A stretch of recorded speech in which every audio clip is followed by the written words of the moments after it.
Well, this is exactly what I've been saying. Hey guys, Jack the foster mom here. Well, it would have been great for them to put Zeke in medical foster care right from the start. Oftentimes, placement has no idea exactly how fragile a child is when they come into care. In fact, often the doctors don't really know right away. They're waiting for a child to be stable enough to be off machines, and if they are and they don't require any huge medical intervention, then they're going to go to regular foster care.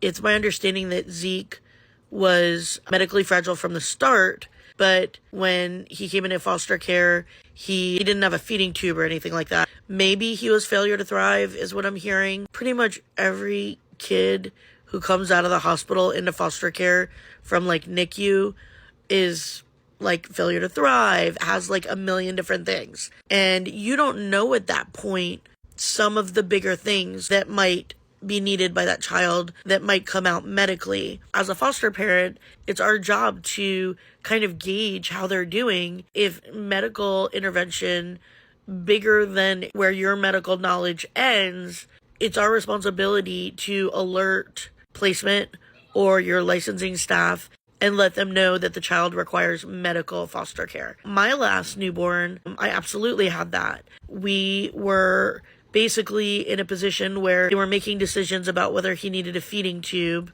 and basically every single one of his body systems were struggling in some way, and his oxygen kept dropping. The minute anything remotely was abnormal, I would rush him to the ER, and I would stay at the ER for, a couple days or a week or however it took to get him stable. One time they tried to send me home and his oxygen wasn't stable yet, and I told them that we weren't leaving until he was stable. Foster parents aren't just robots. It's our job to say, hey, hospital, hey, doctor, this child isn't okay. I know what his normal is, and he needs to stay here longer. Also, to take them to the doctor or the hospital if a child is declining rapidly. If a child isn't taking his tube feedings, then you don't stay home and wait it out.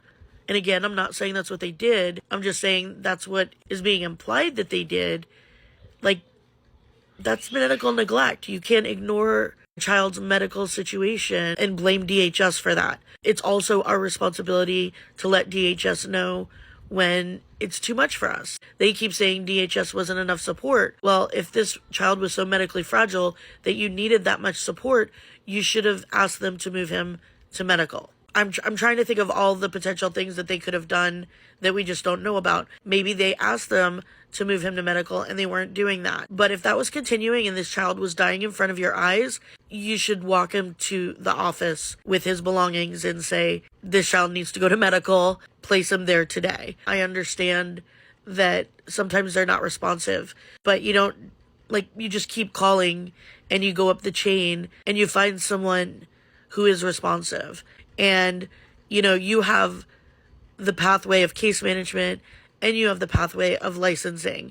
And then you also have CASA, or guardian ad litem program. And if you go up all three of those and nobody is moving this child to medical, then you take that child with all of their belongings and you bring them to the DHS office. I would never say to do this. This is not a good thing. But we're talking about life being at risk. If nobody's answering you or making a decision or moving him, you bring him to the office and you make them do it. As the foster parent, you are responsible for making the decisions. You're responsible for advocating for that child. DHS, if they had known that he would need a feeding tube, maybe they would have placed him in medical foster care right away. But a lot of times you don't know. And again, it's our job as a foster parent to let them know and to take whatever action we need to get that child the care they need. If the Grimes were not a medical foster home and he was on a feeding tube and his feeding tubes were being thrown up, which is the only thing I can assume based on the fact that he was continuing to lose weight, then you force them to act. There's no way DHS didn't drop the ball on this, because at the very least they're responsible for oversight. So DHS definitely dropped the ball. And I'm curious if we're just waiting a little longer because those need to come from a different organization. But the Grimes, unless these facts come out to be wrong, but no one is refuting them, even people who know them are not refuting these facts. If these facts are true, they are also very likely guilty of medical neglect, in my opinion, based on the facts that we have.